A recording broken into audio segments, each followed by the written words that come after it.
Hi, this is Joey from Two Blokes from Blighty, proud member of the Podpack Collective. We're going to listen and hear from another member of the Podpack Collective, lovely Dan from Casting Views. Take it away, Dan. Fancy taking a humorous trip down a random topic each week? You do? Well, you're in luck. Casting Views, presented by me, Dan, and a host of guests, bring you just that. With topics from the world of entertainment, science, sport, and everyday life, there's bound to be a topic that's going to inform and amuse. Catch Casting Views every Sunday on all listening platforms now. My God, he sounds handsome. I bet he's really handsome and kissable. I have seen him, and both of these things are true. Let's get into the episode.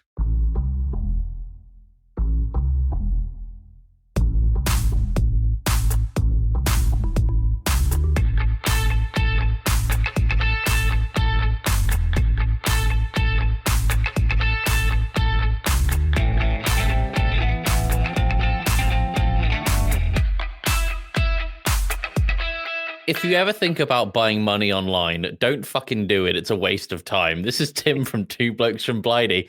We're in a circular hell, everyone. There is no way in and no way out. I'm joined by Joey Fitz. Hello, Tim. I am Joey Fitz, as Tim mentioned. I'm joined by the astral Tim Fitzgerald. I'm spaced out. Spaced out, I can imagine. Tim. Yeah. We normally start our podcast in the same way every week, but we're not going to do that this week because I have a question for you. Yeah. What the fuck are you wearing? It's a blanket hoodie. So for the listeners, I was driving 10 minutes ago and I texted him saying I'm going to be a little bit late to recording. So I got home, ran upstairs, turned the computer on, messaged Tim, I'm here. Tim's camera comes on and Tim looks like a happy blue mustachioed hill. I look like a bearded Mother Teresa. Yes, there it is, people. Bearded Mother Teresa, Tim Fitzgerald. Tim, we normally start with a quiz, so let's have a pub quiz question of the week, if I can find the fucking jingle. Pub quiz question of the week. Not a jingle, that's a sound effect at best. What we have there is a fucking jingle, Tim. Sorry, but what do you call it when a bowler makes 3 strikes in a row? A bowler? A bowler. You're not a... Oh, fucking hell, what is it? 3 strikes and you're out.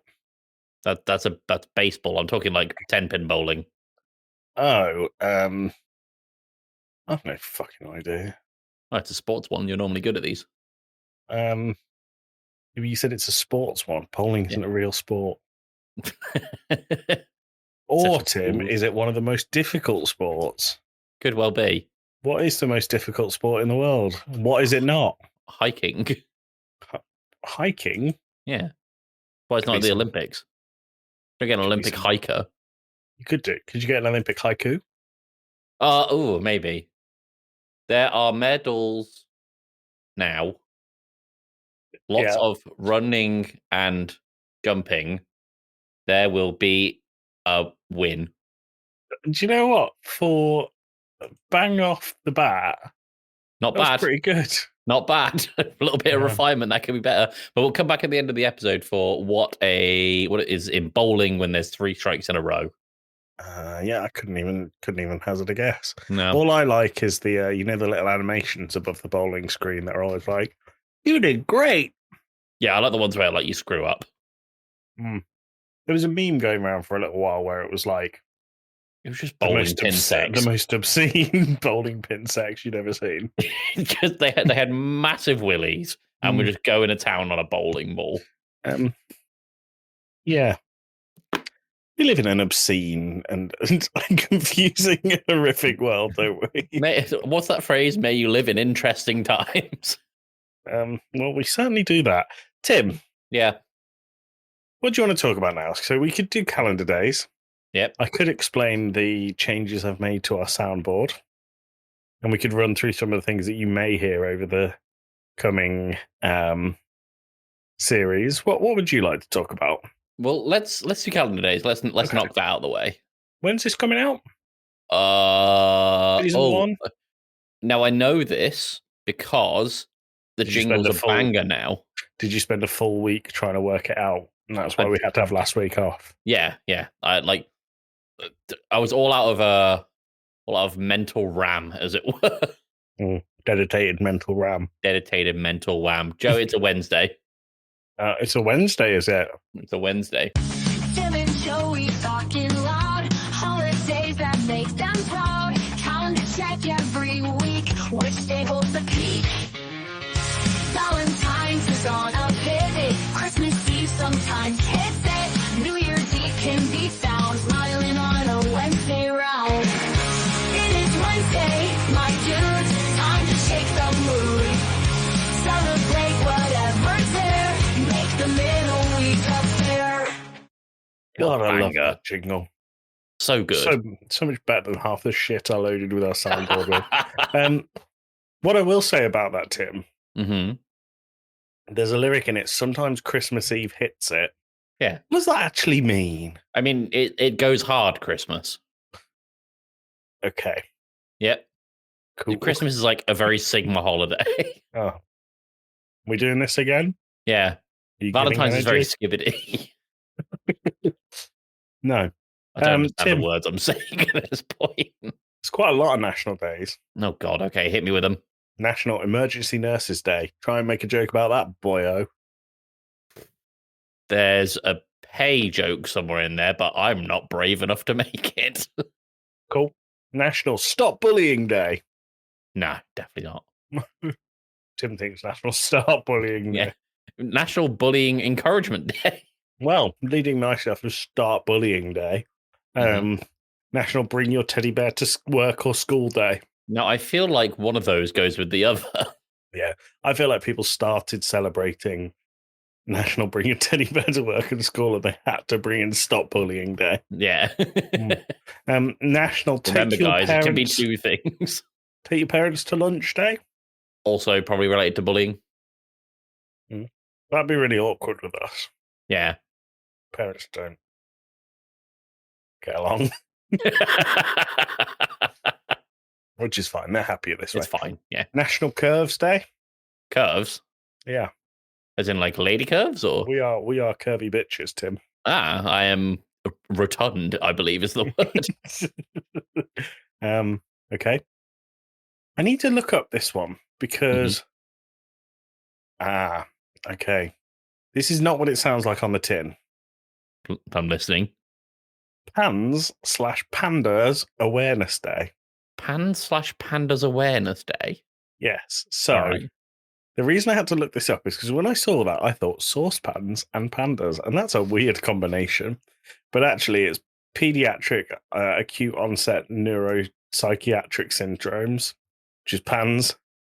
God, that's big words. Pediatric autoimmune neuropsychiatric disorders associated with a big word beginning with S, infections, which is pandas. That is the least fun day I think we've ever had. Christ, we released an episode on 9/11 and that is still lower. Yeah, I agree. National Moldy Cheese Day. No. Ugh. And National Pro-Life Cupcake Day. This day is awful. This is the worst. Take your parents to lunch. Who gives a shit? I don't care anymore about this day. We've got moldy cheese, people being bullied, teddy bears, an acronym that is impossible to remember. Yeah. It's a bad day. Just Don't wanna everyone repeat go the home from Pro-Life work. Cupcake Day thing. No, I'm good. Okay. Everyone go home from work. This is the worst day. Take the day off. Well, don't say that we don't ever bring you the start of the series with a bang. Hey, the most fucking miserable days you can imagine. So, It's like the apocalypse happened for calendars. Tim, we still have Sean Bean on the running order, but as we know, he's dead. He's dead, or a squirrel or something. He's a dead squirrel. He's nuts, is what he is.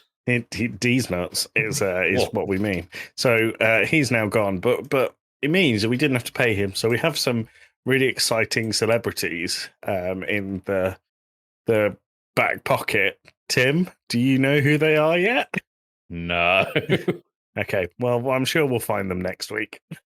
This is concerning, but okay. Consider this a cop-out. I have no idea who our celebrity is at the moment. We didn't really talk about it in time for the season, but we'll do it. We'll do it. Good. We'll do it. I am very excited for Weird History this week, by the way, for you.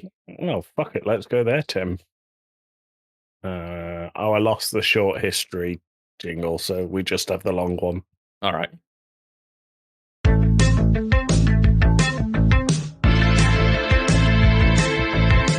Oh, history. I really like fucking respect. It's not something you've added onto the end of the history jingle. No, I just pressed it at the same time. So for the listener, you might not have heard that. That was Phil Neville saying, Show some fucking respect. it's just something I added to the soundboard. Very confused at the end. It's fun. All right, so Joey, Mm. it's a ship. We're going to be talking about a ship Mhm. called Willie D. Right Okay. now, The penis. the penis. Mhm. The SS William D. Porter was a destroyer ship Yeah. for the U.S. Navy, named after Admiral William D. Porter, who safely steered a ship after being blinded and burned following a boiler explosion. Well, William D sounds like he's had a terrible time. Tim, I have got a question for you. Yeah. As we've lost the history short thing, how would you like me to interrupt you if I have a question? I can either Just do chime in. this one. Show some fucking respect. Okay. I could do this one. I will accept audience cummies. I hate that that's on the soundboard, but sure. Do this. Oh, it's on Disney Plus. I'm a music lover. Whoa. What would you? I mean, I could do one more, but it's quite long, so I might save it for another time. Do you know what? Dealer's choice. Have fun with it. Okay. Show some fucking respect. Do you have a question, or are you just testing out the button? No, I was just testing the button. Okay, great. Oh no, my question is: do you want me to show you what the long one is? Sure. Okay, it's an old favorite. It's one of my favorite. Doesn't seem to matter what I do. I thought it was going to be the honey roast ham. Always number 2. Tickets, please. Oh, it still exists. That's good. It does still exist, yeah. Longer than I remember. Yeah. All right, back to the Willie D. Sorry for interrupting. That's okay. The ship was nicknamed the Willie D, and following its completion in 1943, it was manned by a crew no older than high schoolers. So, like, Which is how old? 16 to 18, I would think, depending on, I don't know, education at the time. I don't know. Okay. The Willie D was very quickly given its first mission. It was a secret mission. In November of 1943, it was tasked with being a part of a rendezvous for a number of other U.S. naval ships. One of which was the USS Iowa, which was carrying then President Franklin Roosevelt.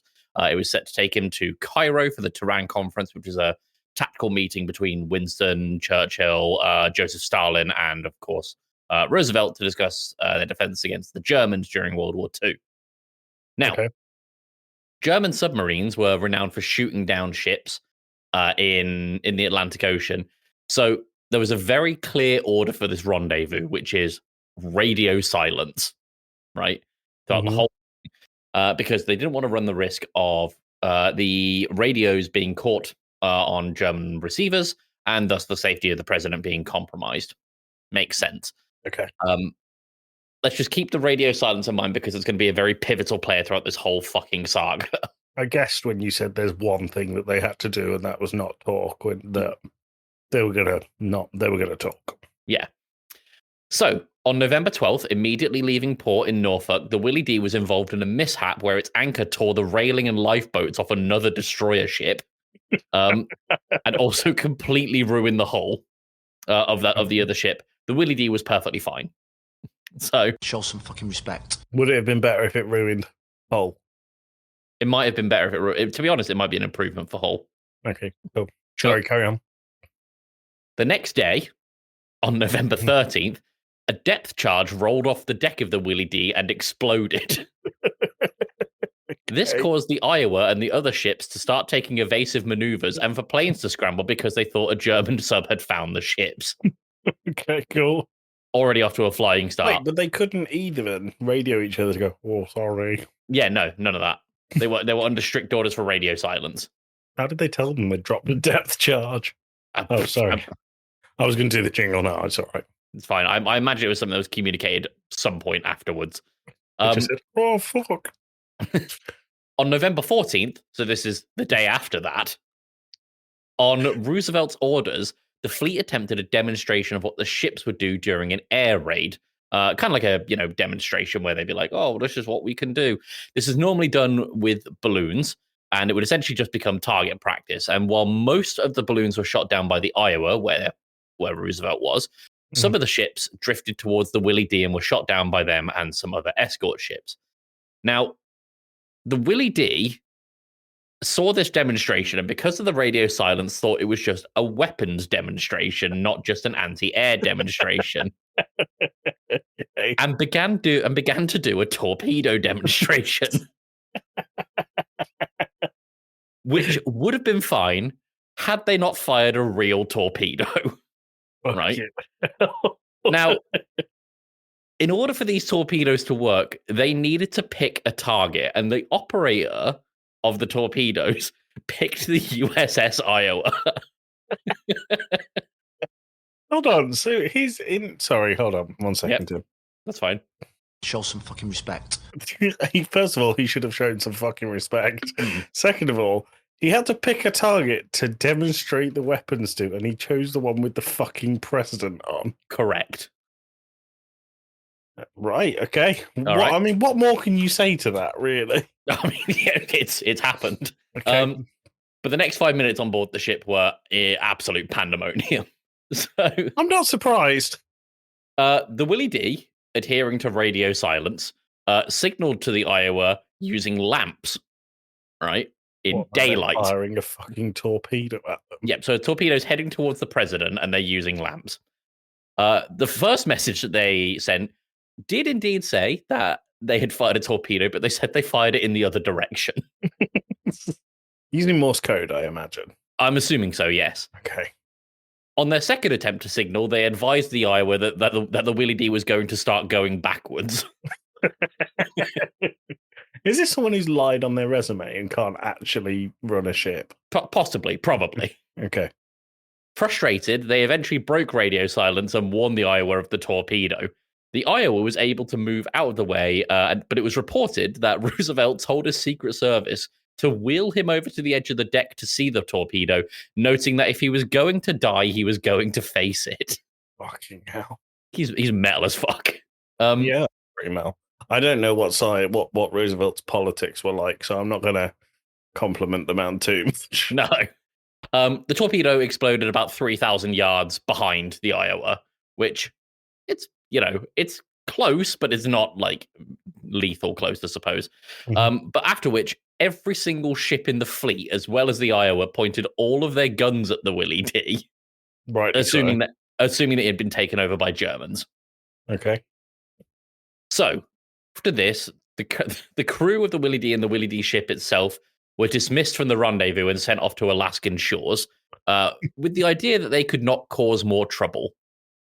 I'm guessing that was not the case. It was not the case. There was a drunken sailor one night who decided to get on the cannons, right? And accidentally fired a 5-inch shell towards a military base on the coast of Alaska. This shell landed in a commander's front yard. It didn't explode, I'm guessing. It did explode, completely destroying the garden and the flower beds, while the commander was hosting a party for officers and their wives. Nope, that's is this a real thing, or is it a real thing? Is it a Laurel and Hardy sketch? God, you would think. I'm surprised there's not a movie about this, like a comedy of some sort. Eventually, the ship was sent off to Japan to fight in the Battle of Okinawa, where the ship performed actually fairly well for the crew, where it shot down 5 planes and riddled several other US ships with bullets. Now, as a bit of a sidebar, kamikaze attacks. Do you know how many of them were successful? As a percent, if you had to guess. I don't know, 40. 40. Try 3%. Wow. So Right. it was just a means to smash your plane into nothing, right? Pretty much, yeah. But they were on meth at the time. If you watch Godzilla -1, Yeah, which that one was phenomenal ending successful. scene. Yeah. Spoilers, by the way. The Willie D shot down one kamikaze plane, which was great, hard to do. They're very nimble. But the plane was flying at such a particular height, angle, and speed that as it crashed into the water, it kept going under the water and then exploded under the ship. Right? Under the ship? Under the ship, making it the only underwater kamikaze. Jesus. So this completely lifted the ship out the water. And when it came crashing back down, obviously because of the explosion and sudden rise in water, the crew spent about 3 hours fighting fires and floods on the ship before they were given to the evacuation order, and then the ship sank 12 minutes later. Oh, that's sad. And that is, but interestingly, no one aside from the kamikaze pilot died. And that was what they wanted. That's what they wanted. Mission accomplished, I guess. Mission accomplished. But that's the Willie D. I really enjoyed the Willie D. Willie D's fun. That was fun. My favorite story about a boat. I mean, probably not fun for anyone that was in the immediate vicinity, but that was a good story. Tim, I actually have a football thing. It's really short. Oh, yeah. Renner up from the back. El Mahani right foot. Whips it. Oh, jeez, he beeps, man. Now Sam Maximo might have a chance to run and does. Can he play a colleague through? It's Jacob Murphy. Released. Murphy 1-on-1. Jacob Murphy to win it. Oh, the ball in the net! Oh, O'Connell's mistake. McGinn. And of course, I love this game! Of course, Tim, we love this game. We do love this game. I actually know have the Villa one. Two very short ones for you. We're going to finish on a Villa one, but the first one is very marginally to do with football. Sure. If I said the name Vinnie Jones to you. Yeah, he's I know he was a footballer, but he then became an actor. Yeah, so Vinnie Jones is a bit of a hard man bastard. You might know him from Lock, Stock and Two Smoking Barrels. I think he's in Layer Cake. He's also in Snatch. Is he? Yeah. Oh, well, there you go. Yeah, that's the kind of guy. London gangster cockney. Whoa, yeah, fuck. Yeah, whoa, lads. He's in Eurotrip as a football hooligan. Ironically, supports Manchester United in that. Don't really see the relevance, apart from they're all from London. That was a football joke for you, Tim. Vinnie Jones used to play for AFC Wimbledon. Okay. Or Wimbledon, I think they were just called at the time. Now, what do you think A Vinnie and Jones AFC stands for? Athletic Football Club. What do you think Vinnie Jones is doing right now?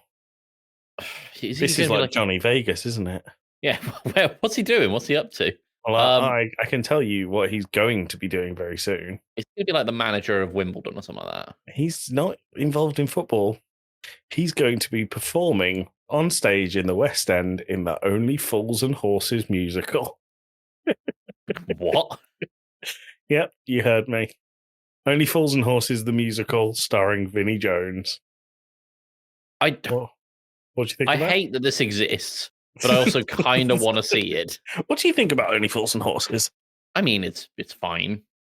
It's constantly voted the best British sitcom. What British sitcoms are there? Only Fools and Horses. Yep, that's number one, naturally. Royal Family. Spaced. Peep Space Show. is pretty good. Oh, Peep Show's good. Things like The In-Betweeners, things like...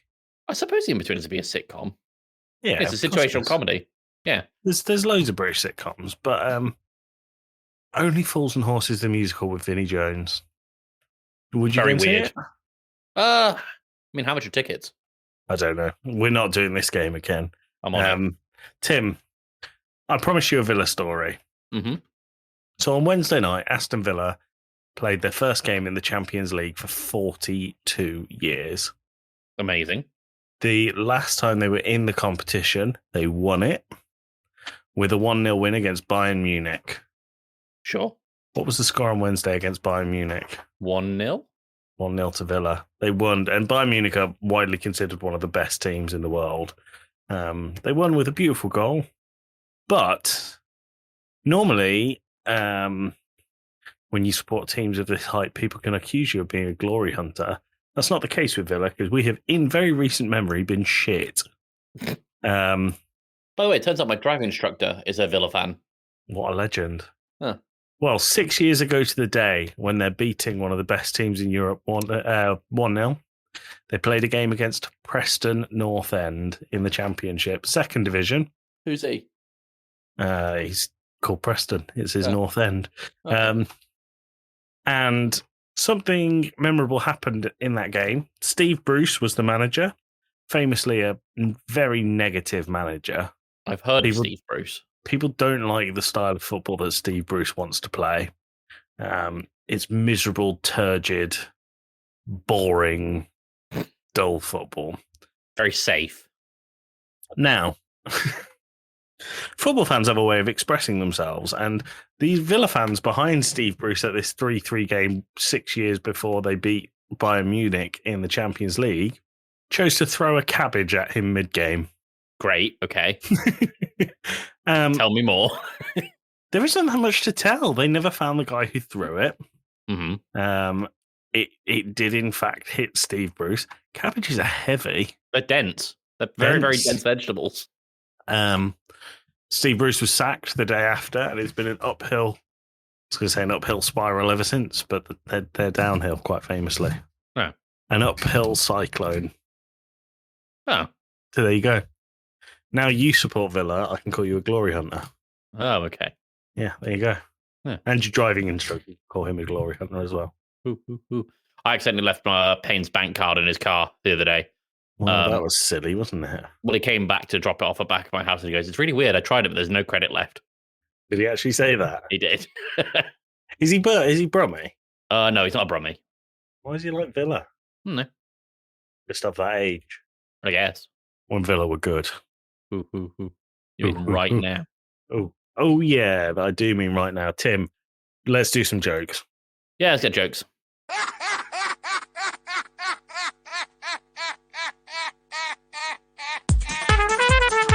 That's pretty funny, to be fair. That joke was weak. I misread that as that's the joke of the week.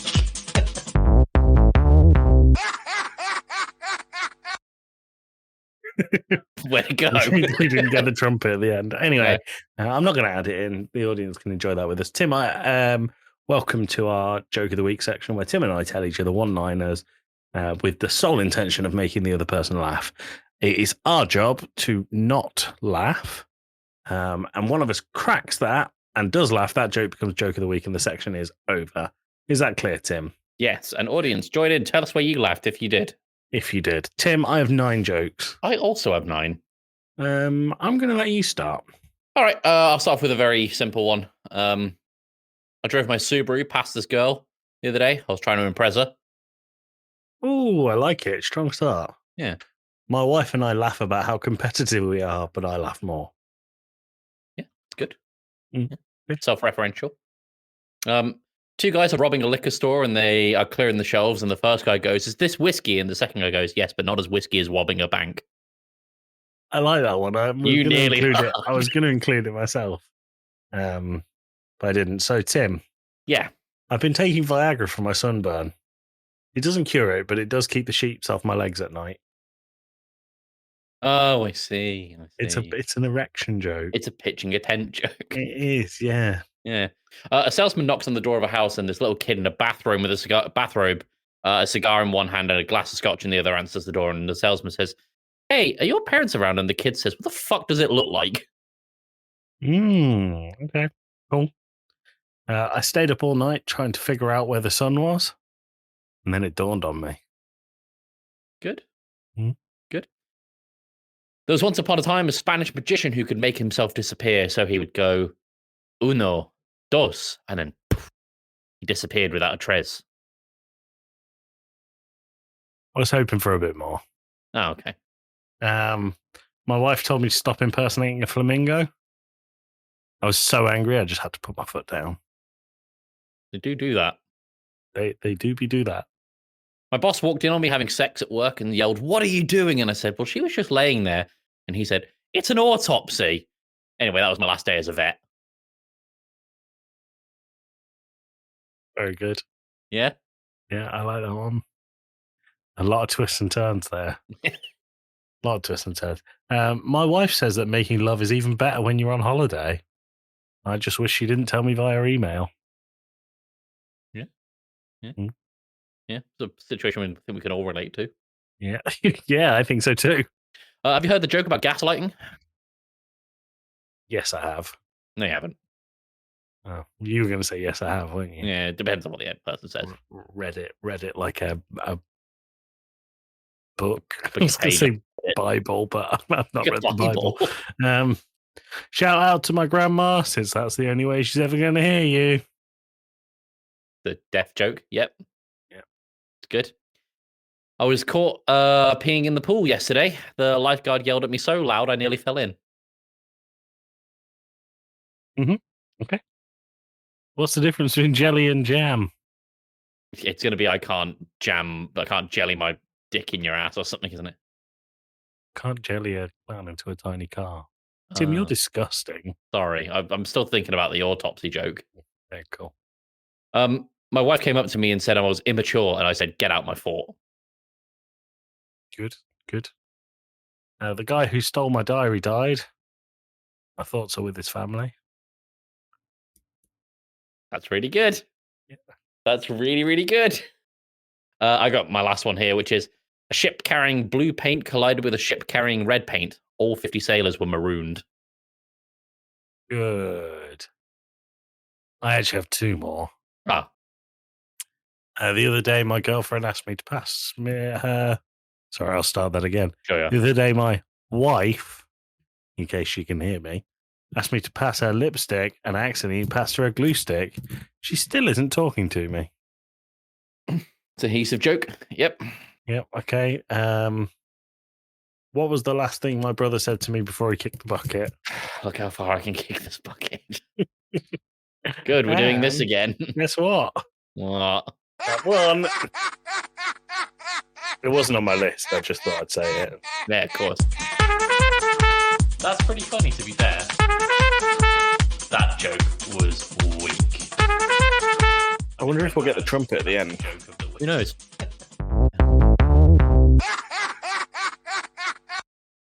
No. Nope. No trumpet for you, listener. Tim. I'm being edged on a jingle. That's what we aim to do here at Two Blokes from Blighty Incorporated, is edge our listeners. Tim. Yeah. I have to admit, I didn't watch the movie. That's okay. We'll watch it next week. Moving on. Hooray! What would you like to talk about? We've got 3 things left on the list. I think we can cover all 3. Yeah, I think we can. My one's quite short, by the way. What, your headline? Yeah. Well, we'll come to that. Okay. I did start watching The Bear. Watch The Bear, everyone. It's fucking great. It's super stressful. How far in are you? We've started season 2 of The Bear. I don't want to say too much. So, okay, hold on. Spoilers ahead for The Bear if you've not watched all of season 1. Yeah. There So we have just got to the bit in season 2 where... Hold on. Spoilers for The Bear if you've not watched season 1 and 2. There you go. Now you can go. I've just got to the bit in season 2 where they're pitching to Uncle Jimmy to get more money for the restaurant, and they work out they've got 3 months to open if they want to be able to pay it back on time, and that's assuming they turn a profit. Nice. What? Okay. What's your favourite moment so far? I mean, from the get-go, anytime they were doing stuff in the kitchen, I was immediately on edge. You and I have both worked in kitchens before, and it's stressful in there, and so to be taken right back to it was something.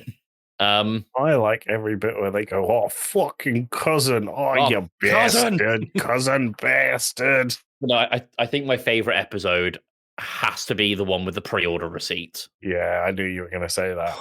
Like, so we talked about Chernobyl when I finally got around to watching that. Still not finished it, you know.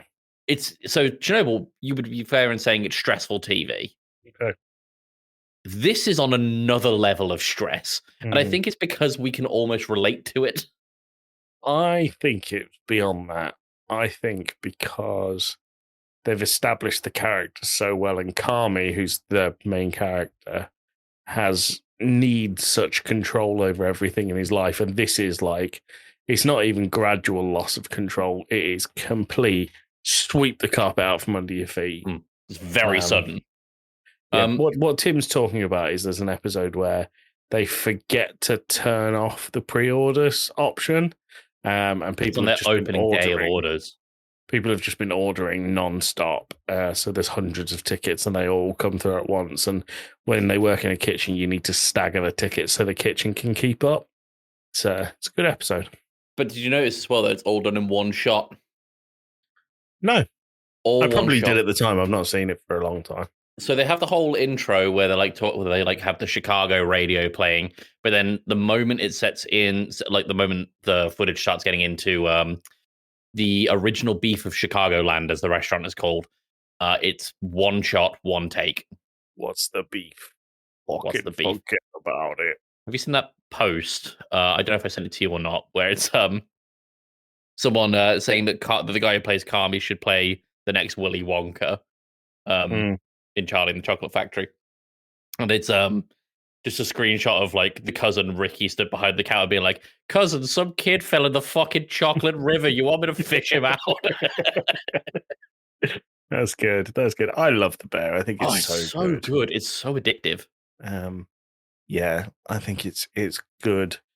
Very stressful. Tim, it's not a spoiler to say you have not even reached half level stress for the bear yet. So you've told me that the most stressful episode, in your opinion, is one of the longer episodes.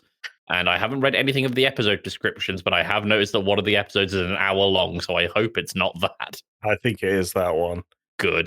Great. I told you the review of it, didn't I? Someone said it was so stressful that I had to go and watch something more soothing afterwards, so I put on a 9/11 documentary. I saw someone on Reddit saying, I think it was on the r/television subreddit, and they were like, I put on the bear. I started watching the bear, and my wife said the first episode was too stressful for her. And I just want to know, does it like maintain this level of energy, or does it like come down at all? And the top comment was, if your wife thinks episode 1 is stressful, she's going to need a fucking Valium for episode 7. Yeah, which is the tickets, right? Yeah. Yeah, nice. Tim, can I tell you that I nearly stopped watching the bear because of a certain point, and I think you can guess what point it was. What was it? The end of season 1 was so shit. It was like, we've got all this money trouble. Oh my god, there's money in the tomatoes. Fuck off. No, like there was some kind of foreshadowing. No, it's dumb as fuck. It's so dumb. We are struggling with money the whole time. We might need to close down, or we need to improve the restaurant, or we can have these magic tomato tins where the dead guy is hidden thousands of dollars. Yeah. Fuck off. No, awful. No, I like when you look at. I'm glad I persevered, but fucking hell. I liked it. It made sense for some of the stuff they've done before. Bad. Nope. Bad. Yeah. What do you want to talk about? Your feet or Baldur's Gate? Do you want to do my feet? Let's talk about your feet for a second. Because we can link it to Baldur's Gate. Interesting. Go on. So, the other day, I joined a call with you and Alex where we were planning our Baldur's Gate streams. Yes. Remember? Baldur's Gate. Do you remember what I was wearing on my feet that day? You were wearing slippy bag shoes. Slippy bag shoes. So, Tim, have you ever done a chemical foot peel? Yes. It is so satisfying to do. Yeah, I had one of them on at the time, and I was in here with my slippy bags on my feet. Is this the first one you've done, or? I've done one ages ago, but this is the first time this has ever happened. So, first thing that flagged to me as a bit strange is the packet says leave on for an hour. Mm-hmm. That seems like a long time for something that's literally going to peel the skin off your feet. Yep. But I did it, and that's fine. And like, it softened my feet because it's moisturizing and it's fine, and they felt pretty good afterwards. But then, like 4 days later, all the skin just like came off in one. I was like shedding like a snake. Yep. But that day, I don't know what the fuck happened, but all the skin on my feet went so taut that it felt like they were just tingling. Yep. And That'll I showed Jenny, and she laughed, and she went, "They look like they've never seen the sun because they were just white and cracked and fucking horrible." But yeah, that was yesterday. Yep. And I looked on our Two Blokes from Blighty discussion points, and we didn't have anything. So I thought maybe Tim will want to talk about my tight feet. There you go. So there we are. Audience, if you're interested in adding this to the Patreon, I'll send some pictures. Look, yeah. I've got my next pack here, Tim. That's amazing.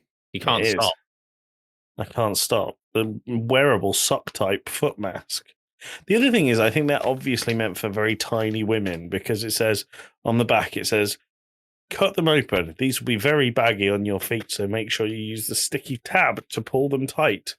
Then, like, they're not. Mine were quite tight. Yeah, no, mine are always tight. Like, I've got decently large feet for a man who is 6'2". Right. Show on. Sorry, I need clown shoes.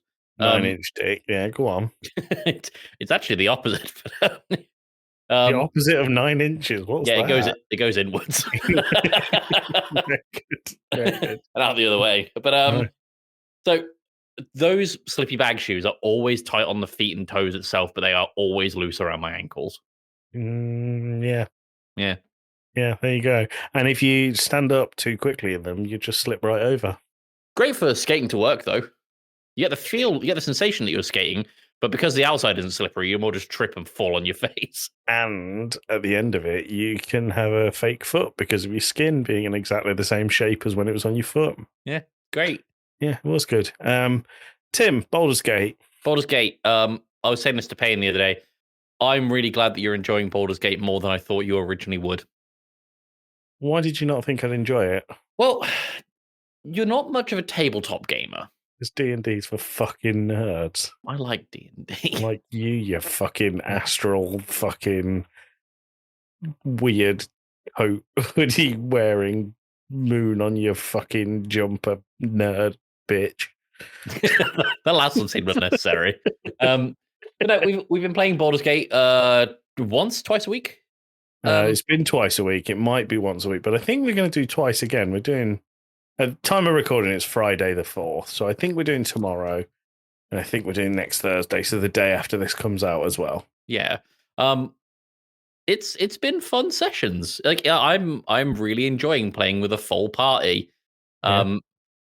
I think it's interesting the decisions that everyone's making. I found my Warlock's funny button in Eldritch Blast, yeah, which is, for those who don't know, a big beam that Tim shoots and very rarely misses. It just deletes people. It's such a funny move. Yeah. But Joey, you're playing a ranger. I am. What can you tell us about what your general plan is for ranger? What do you do?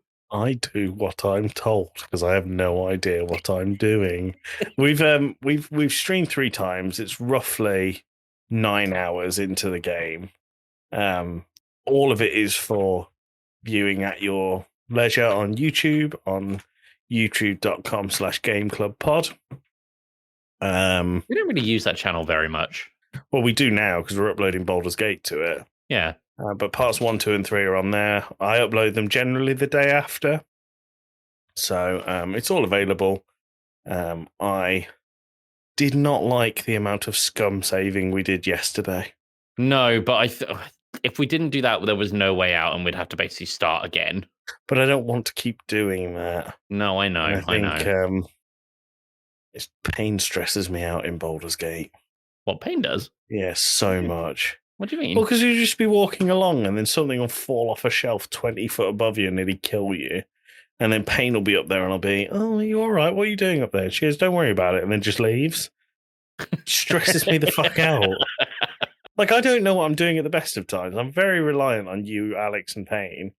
And I think I'm growing into it a bit more. I think I'm understanding a bit more about my character and what I can do and how that interacts with you guys. But when she says, it's not even the being up there and dropping things that might kill me. That's quite funny.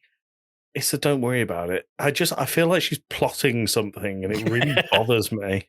I can remember being in one D&D session, and this is when I used to DM. One thing I would do was I would occasionally, when the party, I'd do it just doing something fairly mundane like traveling or whatever. I would just roll a dice and just take a quick note and just not tell them what it was about.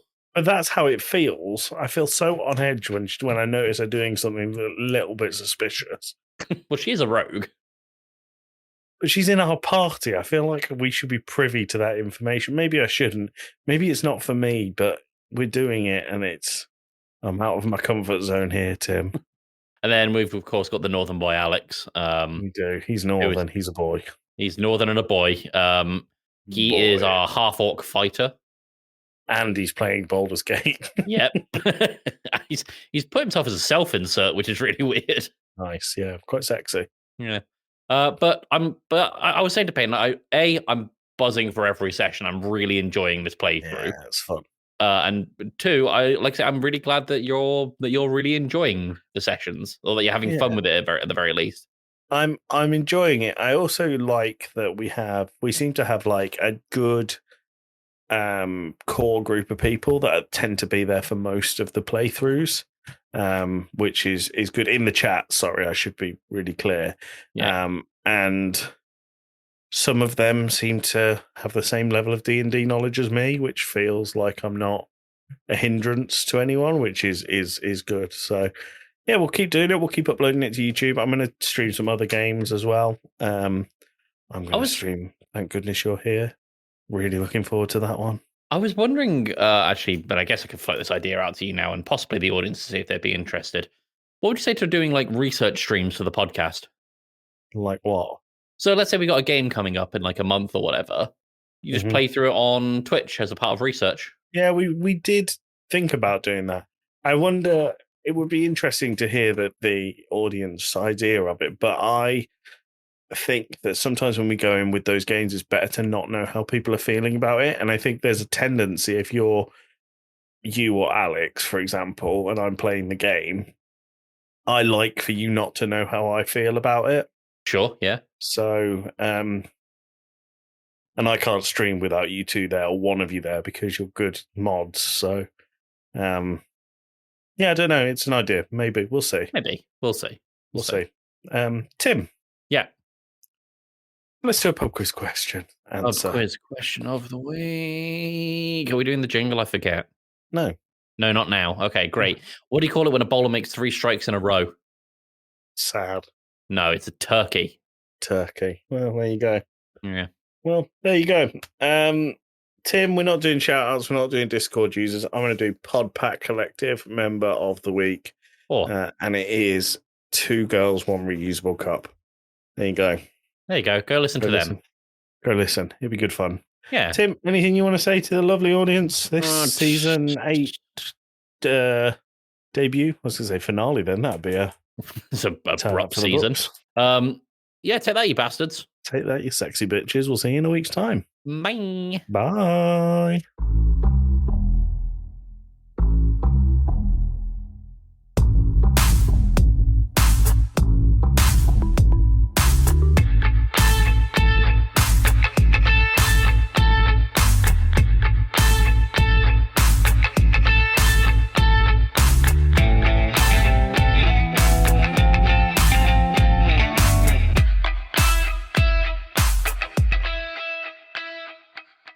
Sorry, I'll stop eating these sweets. They're just so good. What have you got? It's a bag of something called Flicks and Mix from Aldi. All right. It's meant to be like a pick and mix selection that you specifically eat with movies, but they're just good and cheap. I was talking to someone full of shit, I imagine. I was talking to someone who put me off pick and mix for life by saying, "Think how many kids' hands have been in that." These are in sealed Sure. plastic things. But like your regular pick and mix, I'm put off it for life. Some of them pick it out with their mouths and put it back in. Mm. That's me mainly. That. Yeah, Tim just deep throated his mic for the audio. So Tim.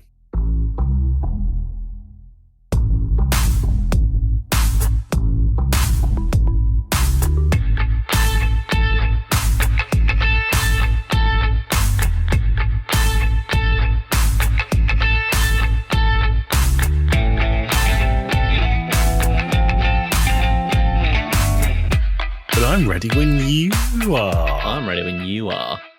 Hello, this is Joey from Two Blokes from Blighty. Two Blokes from Brighton. Two Blokes from Did you hear the word Blair is copyrighted now? No. By Like, who? you know the heavy metal bands that go Blair? Yeah. They can't do it anymore. They can't have it on their merchandise because some German fuck knuckles copyrighted it. Did you see that Idiot Sandwich is now trademarked by Gordon Ramsay? Why are we putting this shit in the post bit? Let's put it in the bit before. Yeah. Okay. I'll finish my sweet and then I'll carry on. Sounds good.